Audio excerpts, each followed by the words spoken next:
Assalamualaikum, isang mapagpalang araw.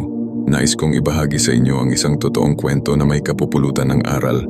Ito ay base sa totoong pangyayari na pagsanib ng jinn sa tao.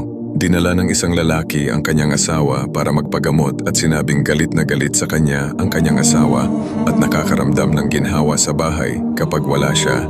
Nang magtanong ako ng ilang katanungan tila sa akin batay sa mga sintomas na dinaranas niya na siya ay may sihir ng paghihiwalay.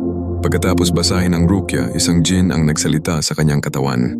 Narito ang buod ng pag-uusap. Ako, ano ang pangalan mo?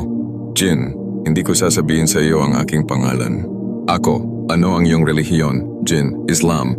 Ako, sa tingin mo ba ay legal para sa isang Muslim na pahirapan ng isa pang Muslim? Jinn, mahal ko siya at hindi ko siya pinahihirapan. Ang gusto ko lang ay lumayo ang asawa niya sa kanya. Ako, gusto mong paghiwalayin sila, di ba? Jinn, oo. Ako, hindi mo pwedeng gawin yan. Lumayo ka sa kanya, alang-alang sa pagsunod kay Allah. Jinn, hindi mahal ko siya. Ako, pero galit siya sa'yo. Jinn, hindi, mahal niya ako. Ako, sinungaling ka. Galit siya sa iyo, kaya naman pumunta siya rito para alisin ka sa katawan niya. Jinn, hindi ako lalabas.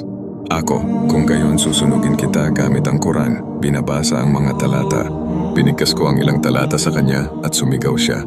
Ako, lalabas ka na ba ngayon? Jinn, pero may kondisyon. Ako, ano ang iyong kondisyon? Jinn, para lumabas sa kanya at pumasok sa iyong katawan.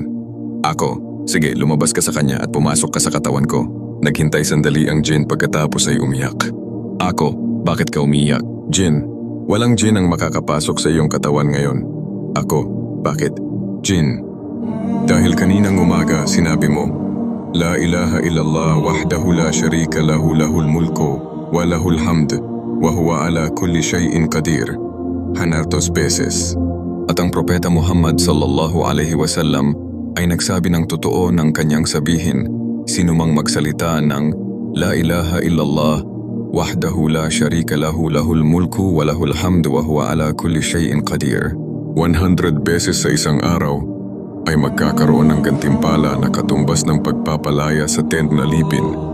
Madadagdagan ang kanyang talaan ng daang mabubuting gawa at mabubura ang daang masasamang gawa at mapoprotektahan siya ng panalangin na ito mula sa dyablo sa buong araw hanggang sa gabi.